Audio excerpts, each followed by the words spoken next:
pick up where we left off and talk about what some historians will call a conservative counterrevolution. What they mean by this is if what was achieved or what occurred during the classical phase was a revolution or revolutionary, with the enactment of the Voting Rights Act and the Civil Rights Act of 1964, what follows in the late 60s into the 70s, 80s, and 90s is a white backlash to that. Part of that backlash is the shift in political party allegiance that you've probably been assuming or knowing was coming all this time. I've been talking in here since Reconstruction about the Democratic Party in the South being the party of white supremacy. That has changed considerably, obviously. And part of the roots of that lie in this backlash to the achievements of the civil rights movement, particularly the nonviolent movement in the classical phase in the 1960s. So we will deal with that. We'll talk about the actual desegregation of at least some schools. We'll talk about how that becomes a national phenomenon and not just a southern one. We will talk about what one scholar, Michelle Alexander, has called the new Jim Crow, that is the age of mass incarceration of especially African American men. And then we will talk about the threat to the right to vote and new attempts, even as we speak, at disenfranchising Black Americans. The beginnings of this political shift, though, you can actually take a few steps back and go all the way back to the years immediately after World War II. And this phenomenon of the Dixiecrats. Harry Truman was president, you'll recall, after Franklin Roosevelt, FDR dies. And you remember, especially after he learned of what happened to Sergeant Isaac Woodard, that brutal beating that left him without the use of his eyes, that sort of helps move Truman to take some action when he is prompted by so many to do something in the name of civil rights after the war, a war in which Black Americans had fought yet again valiantly, only to return to a white supremacist nation. And so Truman desegregated, you remember, the armed forces. Truman creates a civil rights commission to advise them on issues of civil rights. And in response to that, white Southern people in his party temporarily leave the party, create their own third party, the, as you can see on the button there in the middle, States' Rights Democrats, and nominate the senator from South Carolina, Strom Thurmond, for president. And Thurmond becomes the poster boy for this movement of white supremacists in the South and the Democratic Party, threatening to permanently leave the party if they don't quit this shit that is supporting civil rights for Black people. It was in direct response to Truman supporting these very simple, very basic and limited civil rights initiatives of desegregating the armed forces, creating a civil rights commission, creating an equal employment practices commission that said if you do business with the federal government, you can't discriminate in hiring and firing and so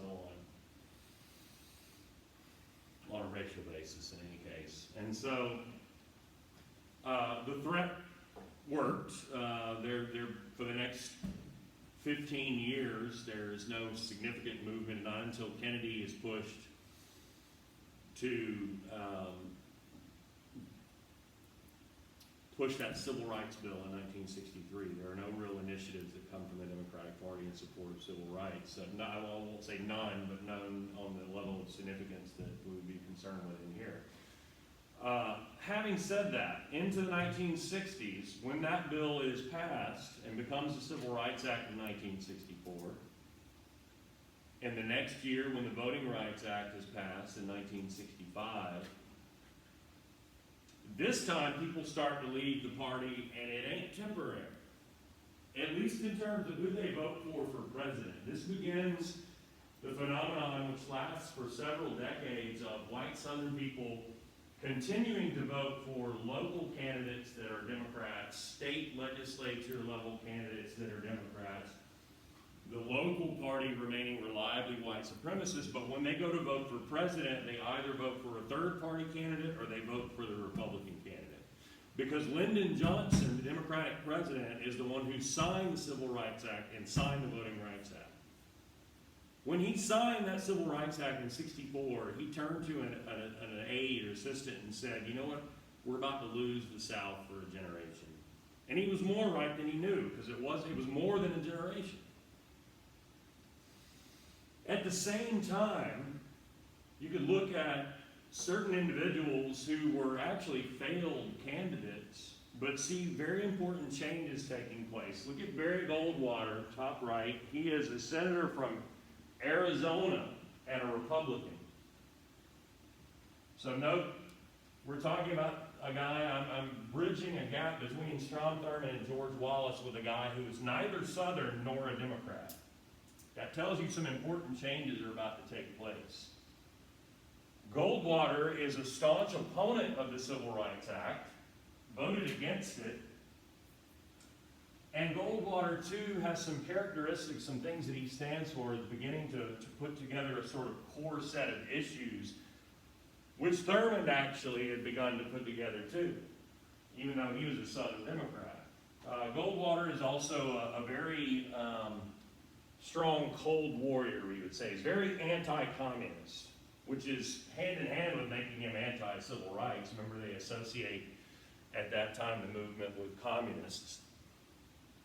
So he advocates, for example, in America's war in Vietnam, like using nuclear weapons. This is one of the things that makes him an unsuccessful candidate for president in the 60s. He loses badly to Lyndon Johnson, but he's still an important transitional figure. But people kind of got the sense that he might have been insane. And look at his campaign slogan anyway. Hey, extremism in the defense of liberty is no vice. In other words, if you're standing up for liberty, it's totally cool to be an extremist. He also, like Thurmond, was an opponent of labor unions. He's a big business guy. That makes sense if you're a Republican, but for Thurmond was kind of out of line. But they had also begun to realize that you could appeal to the religious right, to white Christian conservatives. That could be a strong voting block if you could find out, okay, what are the issues of interest to those people, and let's play up those issues. But Goldwater fails and fades away, and in the late 60s, the really influential failed candidate is George Wallace. Wallace, we've talked about him here before. You know him. He's the governor of Alabama. He's the guy who engineers the charade that was the stand in the schoolhouse door. He's the guy who bears a large burden of responsibility for fanning the flames of resistance that led to the 16th Street Baptist Church bombing and the murder of those 4 young girls. In the late 60s, he runs as a third-party candidate several times for president and gets a ton of votes, and not just in the South. Wallace learns to shift his rhetoric after '63, when he very obviously, after he stood up and said, we're gonna have segregation forever. Well, he failed to achieve that. And some desegregation happened on his watch, including in the schools in Alabama in '63. He begins to shift his rhetoric, though. He begins to stress, we're all for law and order in Alabama. If the courts say we got to do something and they send the National Guard in to enforce it, I can't fight the bayonets in my own hands.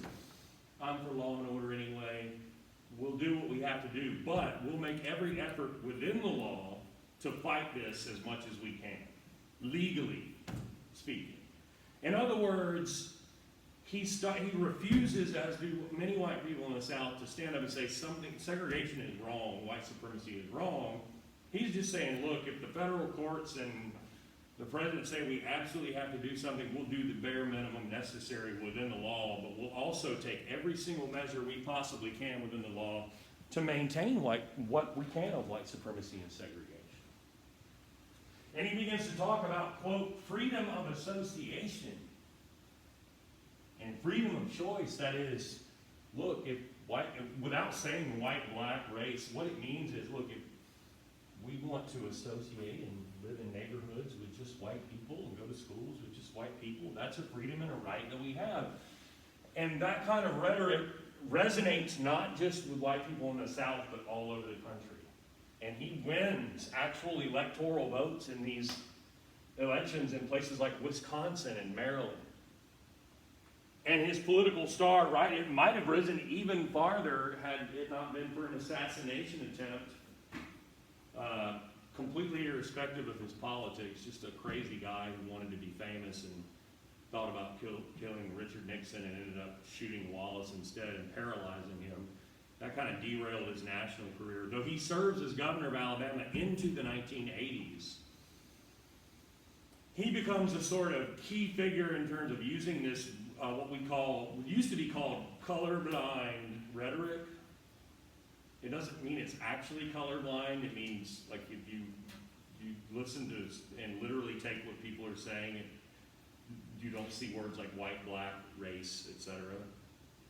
But you know for a fact that what Wallace is saying is every bit about protecting white privilege, white rights, white supremacy, segregation, and so on. I call it in my book color masked rhetoric. As we're about to see, Richard Nixon will adopt that approach as part of his so-called Southern strategy. Nixon very much learns from Wallace how to talk to white people in a way that they know what he's saying without having to say it so explicitly. This is at a time into the 1970s where the core of what will become the Republican Party of our time is emerging in the suburbs of cities throughout the Sun Belt, not just in the South. And remember, I said Goldwater is important as an Arizona Republican. Middle-class white people are leaving the cities of the the Midwest. Yeah, they're leaving Riyadh and Jerusalem. Now they're leaving Chicago, Detroit, Cincinnati, Cleveland. They're leaving the Northeast, New York, Philadelphia, and so on, and they're moving to the suburbs of cities in the South and in the West, from Virginia and the Carolinas and Georgia and Florida through Alabama, Mississippi, Texas, Arizona, and Southern California. So not just Atlanta and Montgomery and Birmingham, but Dallas and Houston and Phoenix and Los Angeles and San Diego. So the suburbs of this Sun Belt, the sunny, warm part of America, that will be the place where the core constituency of this new Republican Party is located, largely white, middle-class, suburban people. These are the people that become a new right. This is in response, I didn't explain this in the last lecture and should have, in the 60s, proponents of the civil rights movement, including black and white and Latino people, who all came together in those new organizations like SNCC, but also organizations like Students for a Democratic Society, or SDS. They proclaim themselves to be a new left, a new group of liberals on the left side of American politics.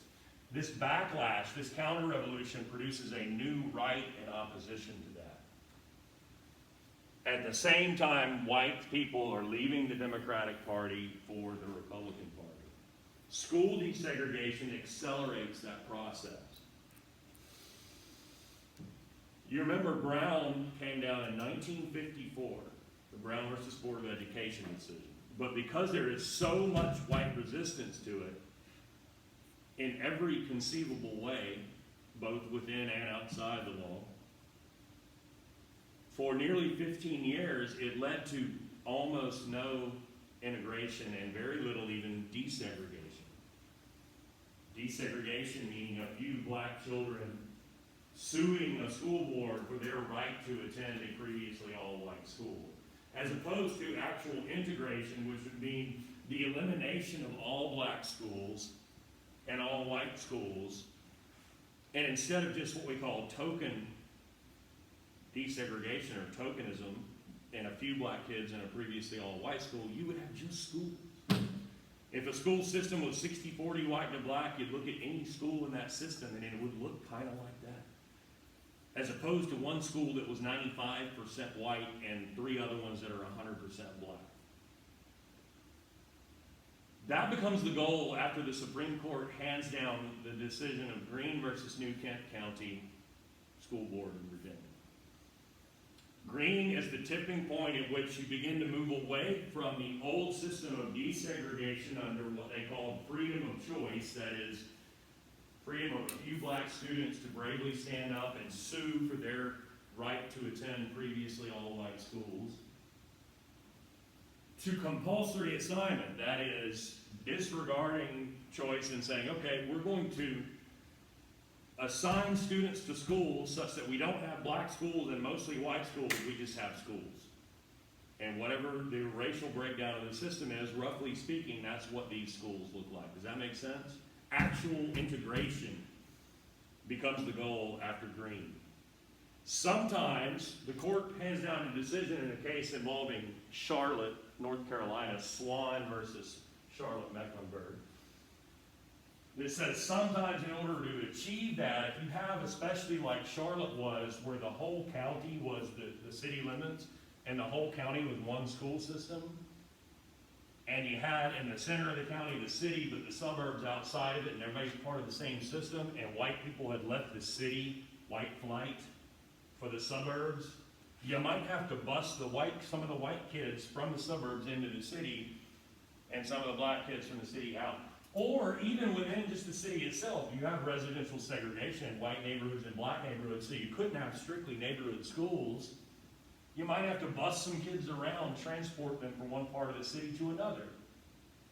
This would be no different than what they had been doing for 100 years, busing black kids past white schools to go to the all-Negro school. No different. But white people lost their minds over this. How dare you bus my kid, 45 minutes away from their neighborhood to go to this Negro neighborhood school? That neighborhood's dangerous and violent, and I wouldn't let my dog walk down that street. You're telling me I gotta send my little girl to that school. It's my right to have freedom of association and freedom from this, and busing becomes just a buzzword for the worst possible outcome of school desegregation. So it was based, so I don't get it, white people would be troubled just like how... Exact same thing, but it's their kids, right? Yeah. Yeah, so it's a double standard. It's fine if you had to bus black kids for generations past the white schools to go to the Negro schools, but now you want my kid to do it? Double standard. But they don't acknowledge that. Oh. Yeah, I was confused. Like, Well, it doesn't make sense, does it? Yeah. Exactly. But this is what happens, and they completely disregard the reality that this is what, in many places, you've been doing to black children all along. This drastically accelerates white flight. Never mind. No, please, go ahead. I was just about to ask you what you just said under busing and white flight, but you're not getting to it. Yeah, I'm transitioning now, yeah. So actually, the fact that the courts say busing is a thing that you can do accelerates white flight, right? And so what this means is it can mean two things. If you have a city that is subject to an immigration court order, especially if it involves busing, white people will move away from that city to suburbs that are either in a different county or have their own city school system. And typically those suburbs are going to be, at that time anyway, majority white. Drastically majority white in most cases. Whereas you had a city that might have been like 60-40 white or 50-50 or whatever, and you face the prospect of going to schools in which you're the minority, white people will not stand for that. And so in order to avoid going to school, their children going to school with black kids, they just move out to a suburb where it's like 85 or 90 or 95% white, and they can go to schools that, yeah, they're desegregated, there's a few black kids in there, but you still have a very large white majority, and you don't have busing. So that's sort of urban, suburban white flight. But what about if you live like south or east of here in Georgia and you live out in the rural areas? There's no suburb to move to. What if you live in the Black Belt and the county you live in is like 80% black? Oh my God. White parents that are going to have to send their kids to a school that's 80% black, they will not have it. So they open private schools instead. Segregation academies. I would have you look at any county in the Deep South, especially in the Black Belt. Look at when that county school board was hit with either a desegregation order under freedom of choice or a compulsory assignment order after Green. And I bet within 1 year you will find the opening of such and such academy, a private school. That was a direct response to that court order and white parents saying, we're not going to do it.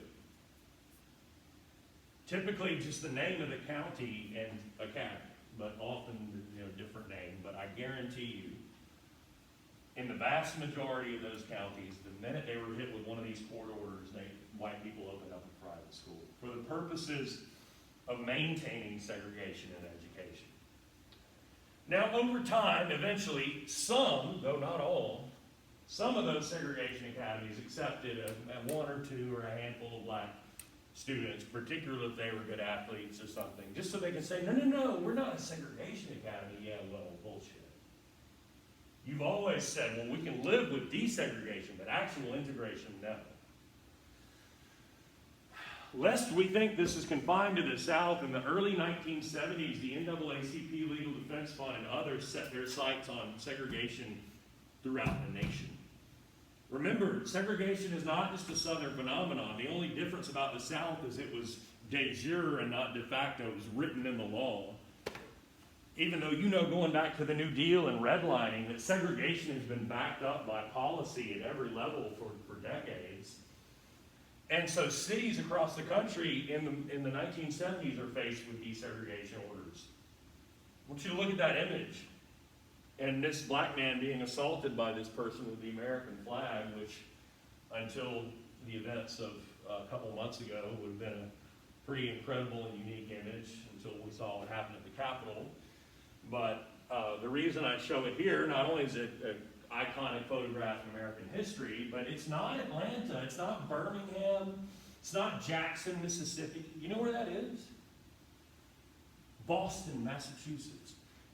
And white people losing their shit over a desegregation order for the city of Boston schools that would have seen white kids in the Southie neighborhood of Boston bust into black neighborhoods and previously all black schools. And there was essentially rioting and mass backlash over this possibility. And it wasn't just Boston. Everywhere from Boston to Miami to Los Angeles to Seattle, the entire country. White people reject the prospect of integrated education.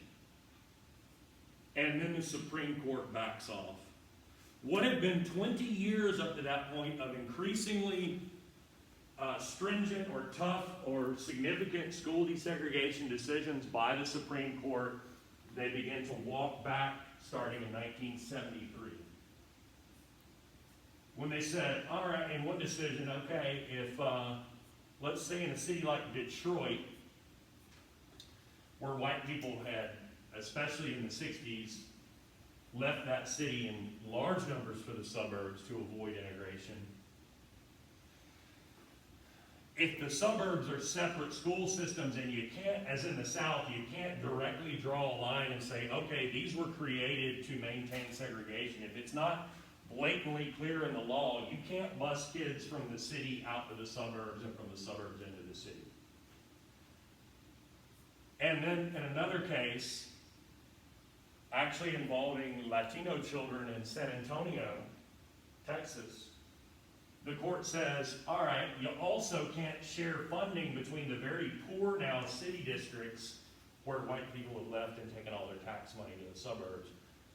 You can't order the suburban city systems or county systems to share their revenue so that each kid goes to a school that is equally funded. Well, what about, don't we have equal educational opportunity in America? Isn't that a fundamental right we have? No, the court says no.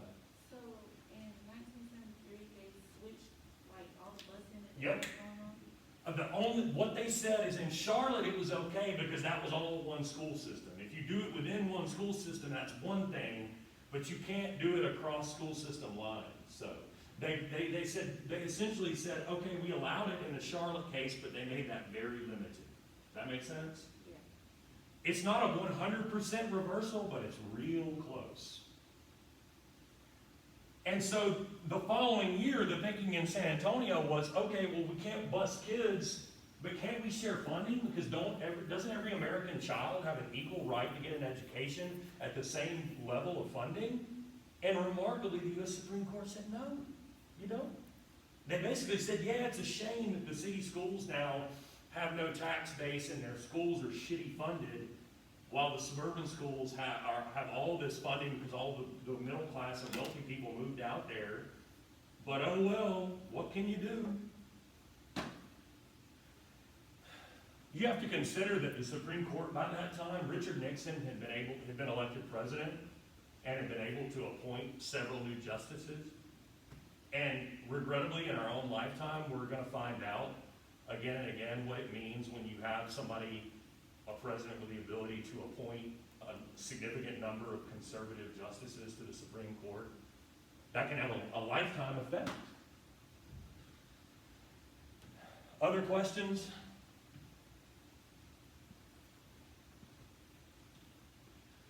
This is the rhetoric. No, we're not racist. It's not about that. We're not animals or anything. I'm not going to bust my kids. And, I have right to freedom of choice too and freedom of association. They basically co-opt the term freedom of choice for themselves. A term that had meant freedom of choice for black kids to enter previously all white schools. Now they're saying it's our freedom of choice to keep going to our own largely white schools. I mentioned Nixon, or have now several times. He's the first Republican president in the 20th century to engineer what's been called the Southern strategy, that is, to directly appeal to white Southern Democrats who were disappointed in their party because of what Kennedy and Lyndon Johnson did in supporting civil rights. Pissed off white Southern people because Kennedy and Johnson passed this Civil Rights Bill and Voting Rights Act? Vote for us. I'll adopt the language and the rhetoric of George Wallace and start talking about freedom of association and law and order. I will become, says Nixon, a staunch opponent of busing. And when Nixon talks about law and order, he gives it a new twist. Remember that in 1968, there were these urban rebellions, quote-unquote riots all over the country, especially after Dr. King was murdered. So when Nixon talks about law and order, what he means is we're not going to stand for these riots. We're going to clamp down on law and order. He means I support white police departments brutally policing black neighborhoods and keeping black folks in line in the city. But he doesn't have to say that. He just uses this language of law and order, and white people know what he means. And he gets elected twice with a large number of Southern votes, Southern white votes,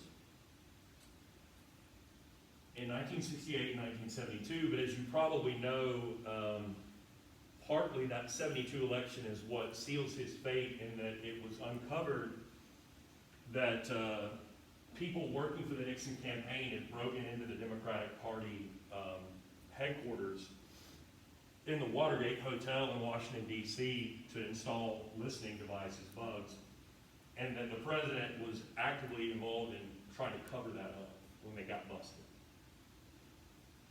That and other things sealed his doom, and he was to be impeached and resigned instead. He knew that he would become the first American president to be actually removed from office by way of impeachment. so he resigned anyway. His vice president, Gerald Ford, is subsequently defeated in 1976 by Georgia's own Jimmy Carter. And we love Jimmy Carter, and for good reason. I mean, he tries to put civil rights back on the agenda in the White House. He puts human rights on the agenda for the first time in America's foreign policy in the Cold War. But his presidency is generally considered a failed one for a couple of major reasons. One, there's a pretty unique economic crisis that hits in the late 70s, what they called stagflation, where you had inflation at the same time of stagnant growth in the economy, which is unusual. Typically, when the economy is doing really, really well, if you have interest rates are too low or the government's spending too much and the amount of money in circulation is blossoming too much, then you have inflation. But in this case, the economy was doing poorly, slow growth and inflation at the same time. It was very bizarre. They didn't know how to fix it, and he couldn't. At the same time, there are some failures in terms of how Carter managed America's image on the international stage, particularly in that there was a revolution in Iran, and American embassy personnel were taken hostage there, and they remained hostages throughout his presidency. Couldn't get them back. And it's an embarrassment to America internationally. For these and other reasons, Carter loses his re-election bid to the California governor and former actor Ronald Reagan. Reagan is actually the first person to articulate the phrase, "We're going to make America great again." And well, I'm serious. And it was not so subtle a jab at Carter, saying, well, he's embarrassed us internationally, our economy's in the shitter. I'm going to make us great again. We're going to have a real strong anti-communist, strong Cold War stand. I'm going to build up the military. Sounds like Thurman and Goldwater. And I'm going to stand up for law and order, which he takes from Nixon and Wallace. And he adopts that code language, that supposedly colorblind rhetoric, where he's talking the talk and language that white people in the suburbs, especially in the Sun Belt, want to hear. And they know that he'll roll back enforcement of civil rights, especially school desegregation, get the government to back off its enforcement of those things. And he talks about the so-called welfare queen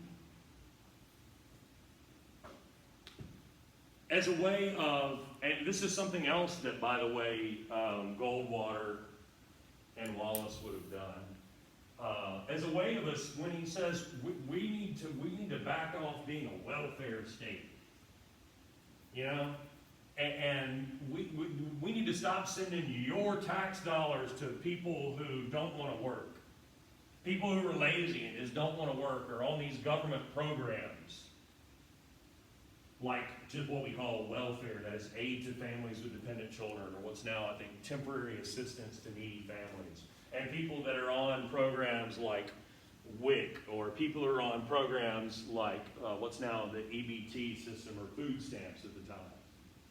Lazy people who don't want to work and want your tax dollars. I didn't say the word black, did I? Or Latino, or minority. I didn't say the word white. Didn't have to.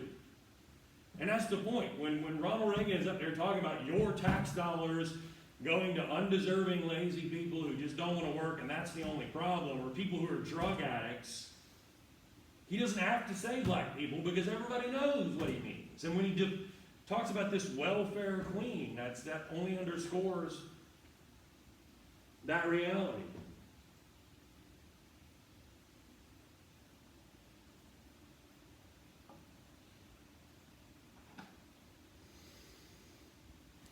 Oh, come on, really?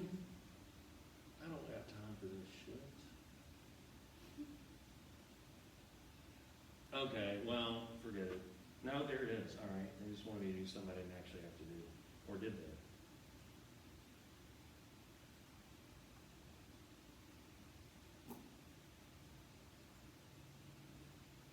Reagan pursued the Republican presidential nomination, he repeatedly told the story of an African-American woman named Linda Taylor, claiming she was earning more than $150,000 a year by cheating social services, holding her up as an example of liberal policies gone wrong. Well, some of you white people, I think, are just pretty damn good to be black. The story grabbed attention, but had little basis in reality. Taylor was a con artist, and not at all representative of the typical welfare recipient. The welfare queen image is a manufacture of Ronald Reagan and the Republican Party using only one story from Chicago in the 1970s of one woman who scammed something from the system, and it's not entirely clear all that she scammed. There's this notion that 99% of the welfare money in this society is going to black and Hispanics. It's wrong, it's bogus. Because the majority of people on welfare are white. The majority of people on food stamps are white. Ain't no love in the heart of the city. Ain't no love in the heart of town. Reagan's attack on welfare marked a significant change. Since the Great Depression, the federal government had offered aid to poor people, the majority of whom were white. Now, in financially insecure times, Reagan hinted that those programs, paid for by tax dollars, were only aiding black people, and he promised that cutting them would help fix the economy. This is a turning point, not only in the history of black people, but it's a turning point in the ways in which people can talk about poverty, because we've moved from this idea of the deserving poor to the undeserving poor. And it's very much a kind of emphasis upon morality and moralism and all these kinds of things that are much more invested in the idea of individual failure than asking how did we wind up with this population of impoverished people in the first place.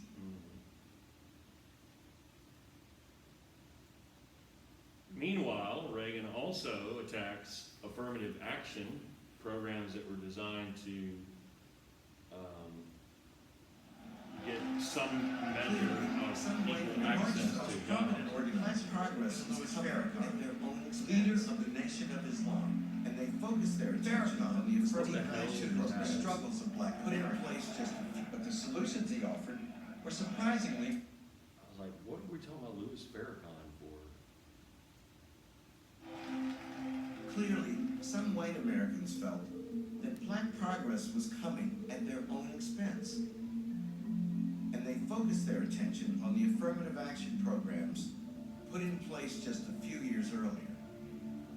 There was never a honeymoon period for affirmative action. A lot of times people think, well, we had it for a couple of decades and then there was none. There's never been a period where any effort to integrate African Americans into American society was not immediately denounced as preferential treatment. I'm sorry that people had to go to the back of the bus. Yet I was not here when it happened. I don't feel that I owe a black a thing for what happened in the past. And I'm not going to accept being eliminated from the job market or pushed back to pay somebody back. They're taking all our jobs and everything. We got nothing. Since they came in, we got nothing. The whites got nothing. They took over the whole place. Why should I be discriminated against because I'm white? These resentments came to a head when a white student named Alan Bakke, who had twice been denied admission to a University of California medical school, claimed he was being victimized by affirmative action. Bakke's case made it all the way to the United States Supreme Court. What Alan Bakke complained about was the fact that there was a set-aside for 16 students of color to gain admission. He's arguing about the diminishment of the expectation that white people would get all of the seats. Less than a decade after affirmative action enabled my enrollment at Yale, the Supreme Court ruled that it had violated Alan Bakke's civil rights. The ruling struck down the use of racial quotas to compensate for past injustice, challenging one of the major victories of the civil rights movement. Though many cried out in protest, a backlash against affirmative action was now in full swing, driven by a growing sense that our nation had done enough to redress centuries of racism.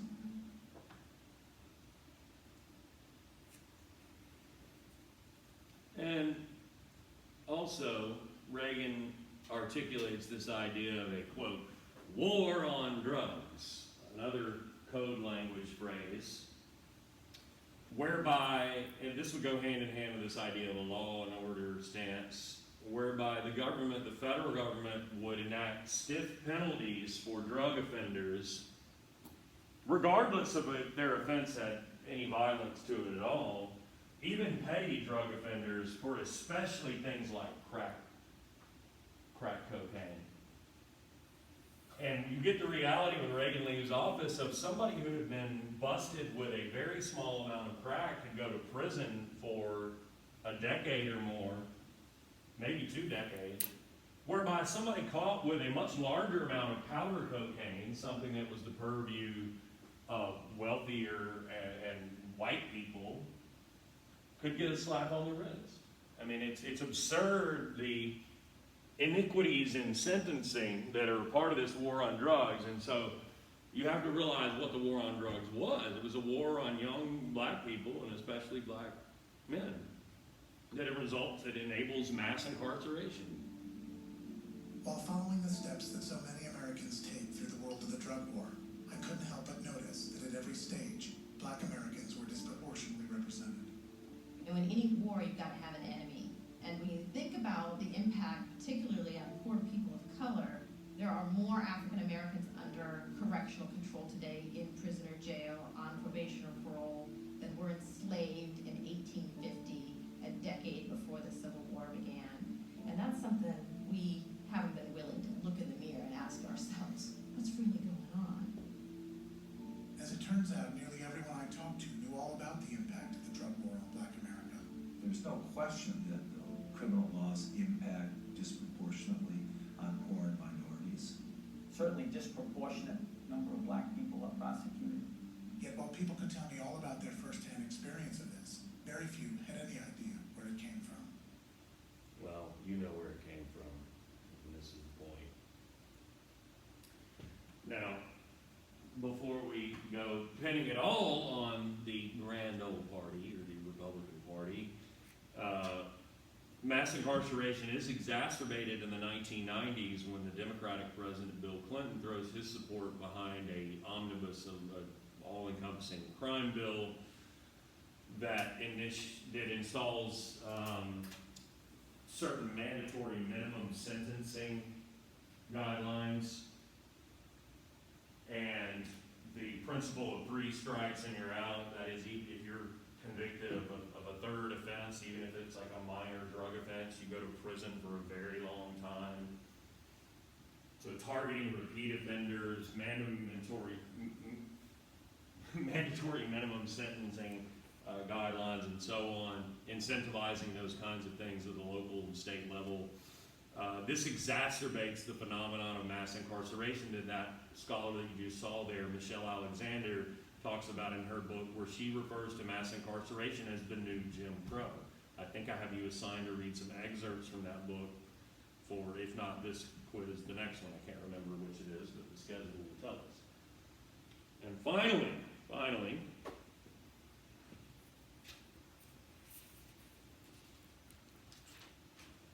let's look at something else that's going on this whole time. We've been covering from the late 60s and through the 70s, into the 80s, into the 90s. The voting. Oh, yeah. Now, the Voting Rights Act was passed in 65. And part of that act, you'll recall, says, all right, these states that have had Jim Crow and disenfranchisement since Reconstruction, they're subject to a special rule that says any changes that they try to make to their election systems have to go first through the Justice Department, the federal government, the Civil Rights Division of the Justice Department, and be pre-clearance. They have to undergo what's known as Section 5 review. And if the Justice Department experts determine that the purpose of these changes is to either prevent minorities from voting or to dilute the strength of their vote to make that vote worth less in some way, or to otherwise prevent minorities from getting their preferred candidates elected in some way, the Justice Department can block it. from becoming law.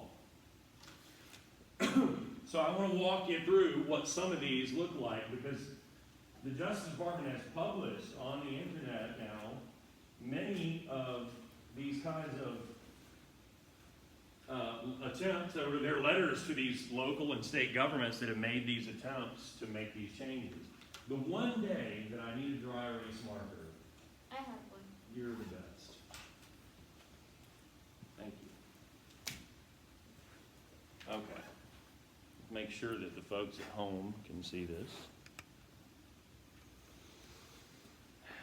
I have no visual artistic skills, so your expectations will be at a minimum, I trust. Let's say you have a county. It's like Rockdale is like roughly the shape of like New Jersey, right? So this is a county. And in that county, you've got a city. And this county, let's say it just happens to be 51% white, right? And like, 48% black, and then 1% Latino or Asian or whatever else. You have residential segregation. So in this city, in this county, this whole southwest portion, that's the black section of the city. And let's just say there's some other portion of the county that happens to be largely black as well, right? So for something like county commission or county school board, if you were to carve this up into districts, right, and you had like a 5-member board or commission, probably in these districts that would encompass these portions, you'd get a couple black candidates elected, right? So how do you avoid that? Well, let's say you have at-large elections, county-wide elections. There are no districts. Everybody runs as a field, and the top 5 vote getters get to serve on these places of the board or the commission, right? What happens, though, if black people say, all right, you know what? There's 5 blank spaces on this ballot. We want to get so-and-so elected to the council or the commission or the board, the black candidate. We'll vote for them and leave the other 4 spaces blank. White voters will have to fill out all 5 for their preferred 5 white candidates. Their votes will be split among those 5. We won't vote for any of those white candidates, just the black candidate. That increases our mathematical strength of our vote for that one candidate, and we'll get just one elected. Just one. You would think this would not be a big deal, but no, it causes white folks to try to enact what they call anti-single shot laws that say you can't do that. You have to fill out all 5 spaces. You have to vote for 5 different people on this list or your ballot is invalid. You can't just vote for the one black candidate. They call this, if you were to do that and throw your weight behind one candidate, block voting, and they start talking about, we want to prevent the block vote. They mean the black vote. Well, what happens if the government says anti-single shot laws are not going to pass? What then could you do? Well, you could have at-large, county-wide, or city-wide, whatever, elections for numbered posts. That is, rather than geographical districts, and rather as everybody running as a field and the top 5 vote getters win, you could have place 1 on the county school board, place 2, place 3, and every competition is head-to-head, and every competition is county-wide, and you have to get a majority of the vote to win. In other words, if you had 3 people running and everybody gets 30-some%, the top 2 vote getters, because nobody got more than 50, would go head-to-head. You know there are 51% white voters in the county. And the white candidate defeats the black one every single time, for every place, every time these elections are held. Does that make sense? I promise you, anywhere you see place whatever, place whatever, place whatever on any kind of government board or commission or anything, the purpose of that system was to prevent black or otherwise minority people from getting elected. Because you had a county-wide or citywide majority that you know could defeat the minority candidate each and every time, using numbered posts with staggered terms in these multi-member districts, such as they were. You could have any combination of these things. And lest you think this is some far-flung phenomenon, let's look at some of these rejection letters sent to the Rockdale County Attorney. A change of form of government for Rockdale. Your submission was received. It is our understanding that you want to increase the number of county commissioners from 1 to 3, and all 3 commissioners will be elected at large by majority vote to designated posts.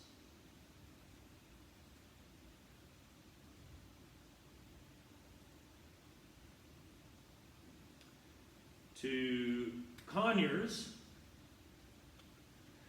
Georgia General Assembly, bill number blah, blah, blah, provides for changes in the mayor and alderman elections in the city of Conyers. We understand that the city elections have been previously held under procedures which are not reviewed. We cannot conclude that these provisions for numbered posts, the mayor and alderman receive a majority vote, run for office each year, to have the effect of this, numbered posts, staggered terms, rejected.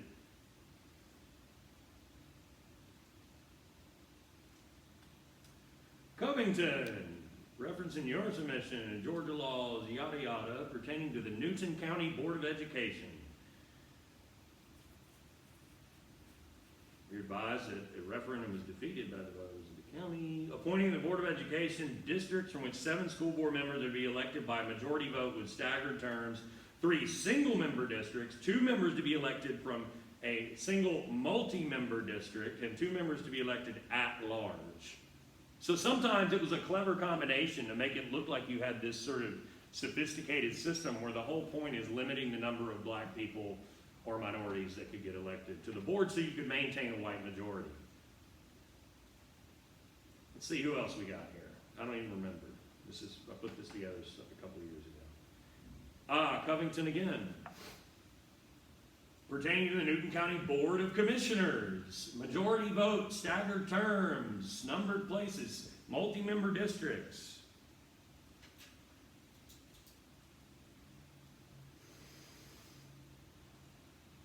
Who else? Social Circle. Yes, of course. Increase the terms of office for mayor and city council, staggered terms, elimination of primaries, change in the title, and blah, blah, blah, blah. All of these reasons we object. And if the Justice Department is objecting, then they've determined that the whole point is to prevent minority candidates from getting elected, or to limit the number of those that can. And another for Covington, amending the charter for some reason. I mean, at this point, you get the idea. Also, too, if cities were fearful that their white majorities were in danger, like Monroe, city of Monroe, they could look outside the city limits and determine, okay, where's some areas outside the city that are white?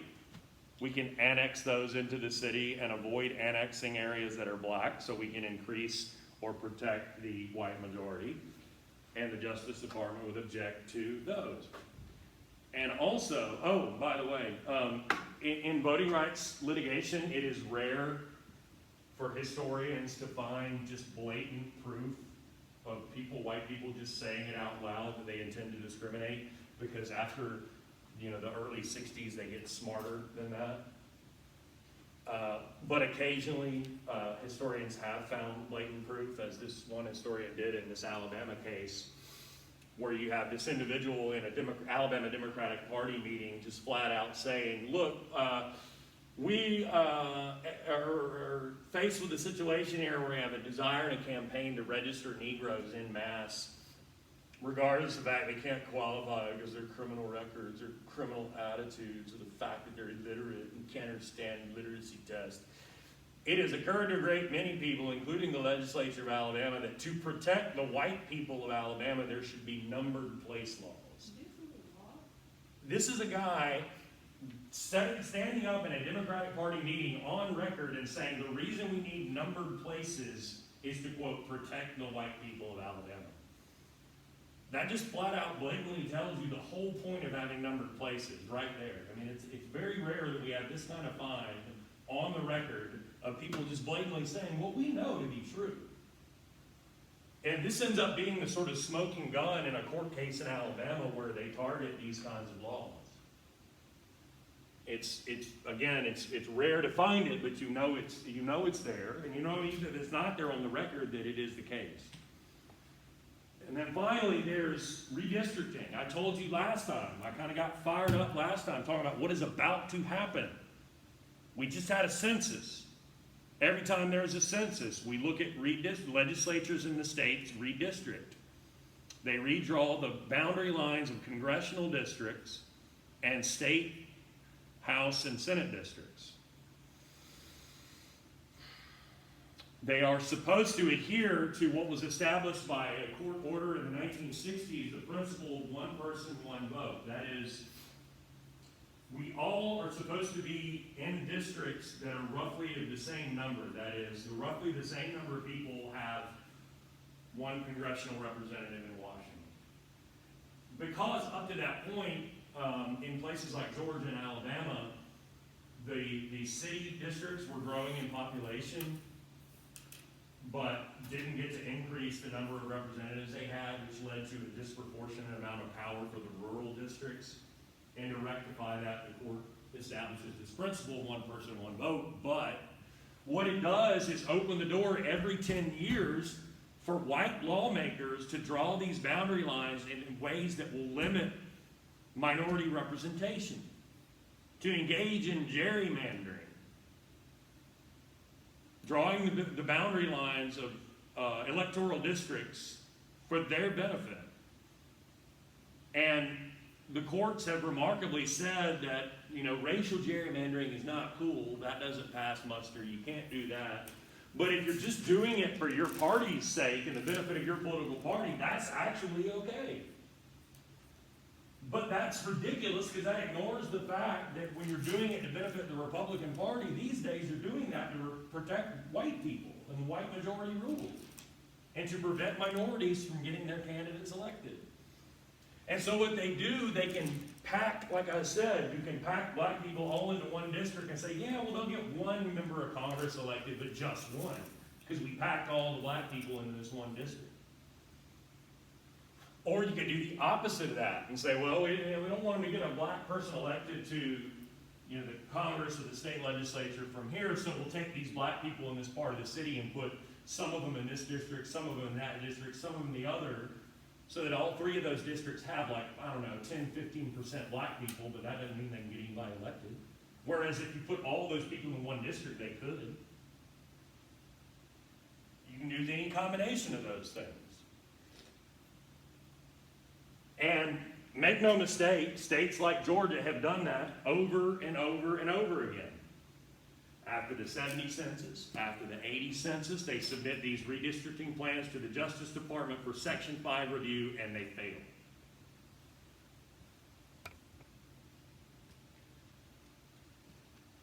And then they try again, and they fail, and they try again. And sometimes these cases, court cases that result in challenging these state redistricting plans last damn near to the next census. It's almost like an ongoing process through the 80s. There you see the rejection letter in 82. And then again in the 90s.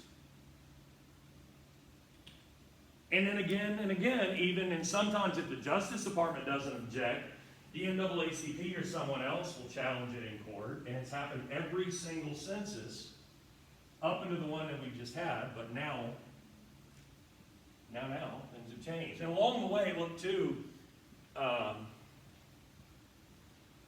there have been other challenges, other attempts.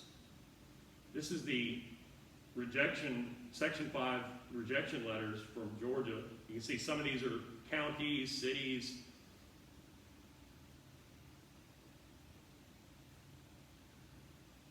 But oftentimes, efforts of the state of Georgia, changing the date of elections. One of the things they're trying to do right now is to have no voting on Sunday, because, you know, the Lord and whatnot, but that ain't it. They know that a disproportionate number of black voters vote on Sunday, right? So they don't have to say that. That's just the reality. That's the kind of shit that would have failed to pass muster as here. And what was the other previous state change? Oh, redistricting there, of course, we talked about. Oh, voter information verification programs. Voter roll purges. That is, if somebody hasn't voted in the last election or two, you could just knock them off the voting rolls and not even tell them, not even notify them, so that when they go to vote in the next election, on election day, they're like, I'm sorry, you're not on the voter rolls anymore, you can't vote. What can I do about that? I don't know, you know, polls close at 7, sorry, right? Felon disenfranchisement law, where if somebody's been convicted of a felony, even if they've served their time and being quote unquote rehabilitated, released or whatever, you can never vote again, because a disproportionate number of felons are people of color. And so, That's always on the ballot, isn't it? yeah. It's always a Mhm. question. Yeah. It's being challenged in court right now, too, by the Legal Defense Fund in a major Florida case. What else? Closing registration places in areas that are predominantly black, especially rural, where people don't have good access to transportation. Limiting the hours and times and places in which you can vote. Closing DMVs and having voter ID laws, huh? Gotta have a driver's license to be able to vote, simultaneously closing motor vehicle offices in rural majority black areas and so on. You know that a disproportionate number of people who don't have ID are minorities. All these efforts that you could undertake that would be subject to Section 5 review until Shelby County versus Holder eliminates Section 5 review. It is no more. No longer do any of those kinds of changes have to be pre-cleared by the Justice Department. States, local governments, they are free to make those kind of changes. And if not for the efforts of the NAACP, the ACLU, and other organizations challenging those in court and hoping that the federal courts will strike them down, which with the current Supreme Court we have, I mean, don't hold your breath. These kind of changes can now be made at will since Holder.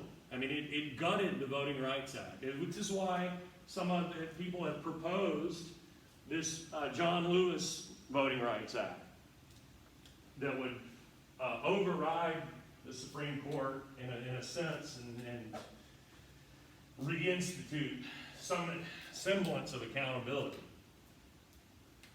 But this is where we are, and I guess we can carry forth this discussion into this will conclude our history portion. We can carry this forth into the politics and public policy portion when we reconvene next week. Any questions about anything at all? That was it for this lecture? Yep. Okay. Yeah, we actually got through with one for once. I know.